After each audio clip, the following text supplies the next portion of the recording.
Hello and welcome. We are with Mr. Jamil Khatri of KPMG. Thank you so much for joining us. How do you think Indian companies can turn the VUCA environment into an opportunity for themselves? I think there are many components of a volatile environment. One component that I've been focusing on is international reporting. The entire reporting framework in India is going to change with the introduction of IFRS. It's a challenge, but it's an opportunity as well. The reason I say it's an opportunity is because financial statements of Indian companies are discounted by investors because they don't know how comparable it is with the rest of the world. And this is an opportunity for companies to present numbers which are consistent with the way global investors are used to seeing it. So I think that's one way of turning it into an opportunity. Second is we believe this is going to bring in a lot more rigor in the way companies look at their contracts, because historically companies may not have focused on certain clauses in, for example, shareholders agreement or joint venture agreements, and some of the new requirements will force companies to look at this more closely. I think this is a time for Indian companies to step back and see how they can change the IFRS challenge into an opportunity. How will Indian companies who are embracing IFRS look from an investor's point of view, at least a foreign investor's point of view? Sure. As I mentioned earlier, many investors who don't understand the Indian financial statements may be discounting these to say if profits reported are 100, let's say, maybe the real profits comparable are 80. I think when you do IFRS, you'll realize that maybe the difference is not that much. It is actually smaller. And that's what I mean by an opportunity as well. So it's human tendency to discount something that you don't know for a kind of a worst case scenario. And this is our opportunity to show we may be a bit different from the rest of the world, but maybe we're not that different as well. So I think that's really what it is. And overall, I think investors, whether they are strategic investors, private equity investors, or financial investors in the equity markets, will get a lot more comfort if they see financial statements using a framework they are more comfortable with and more familiar with. So we've been hearing about Indian companies, preparing for an IFRS regime for very long.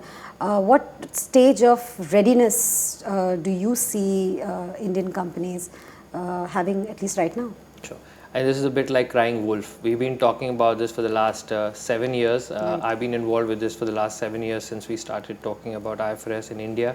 I think I fault the regulators because we never had very clear regulatory direction on what we are trying to do and how we're going to do it, which means companies were a little bit skeptical in putting in efforts advance of the true requirement.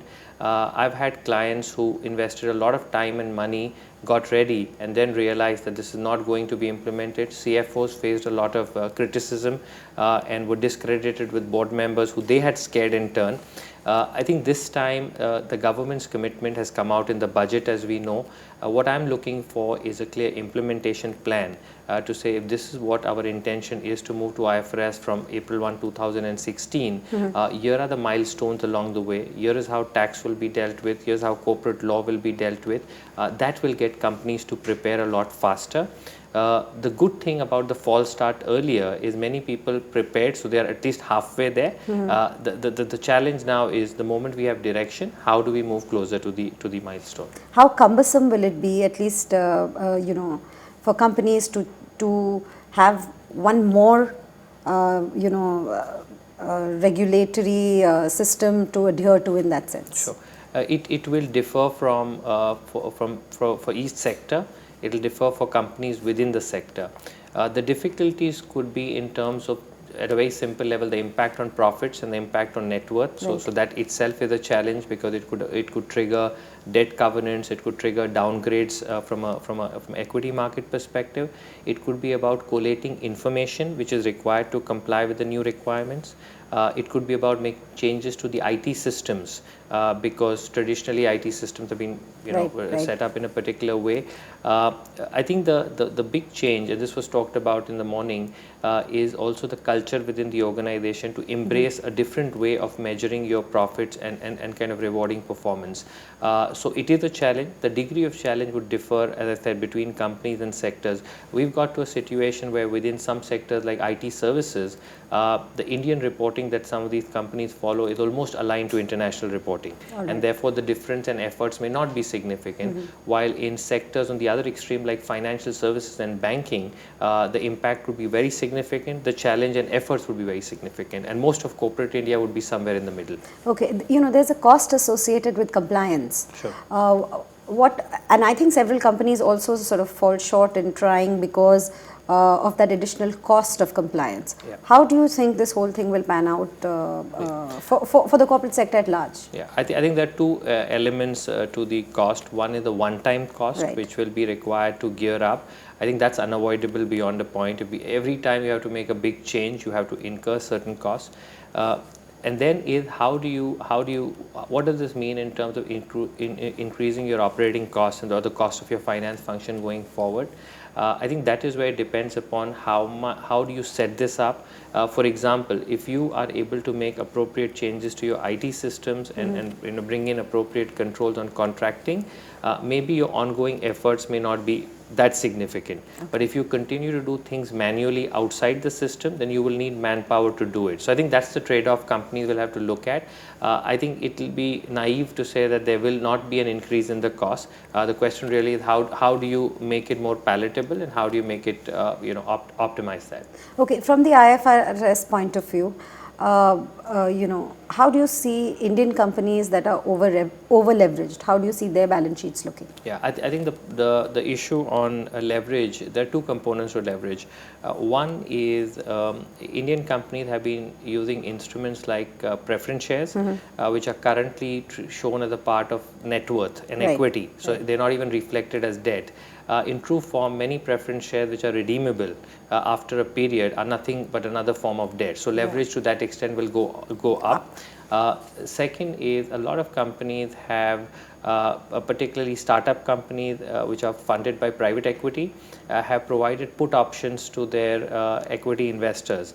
Under most reporting norms globally, including IFRS, an equity which is issued with a put option is another form of debt because you're giving an assured return to the investor. So overall, we feel that leverage is going to go up for companies, but the impact on each company would be different depending upon the instruments they have used. So will that also mean that a lot of companies might have to restructure the balance sheets in some way or the other? Yes, I think one is about either restructure the balance sheet or re-evaluate the contract. So we are in the middle of discussions with many private equity funded companies who realize the pitfalls of these structures now under the new regime, and therefore are working with the private equities to amend the contract so that you no longer have a put option at play. I think people have to react either in terms of, as you said, restructuring the balance sheet or restructuring the contracts at play. So if people are doing away with old structures, what are the new structures that they are embracing? What I'm advising companies is don't try to do financial engineering on something which is substance over form. You'll get caught at some stage or the other.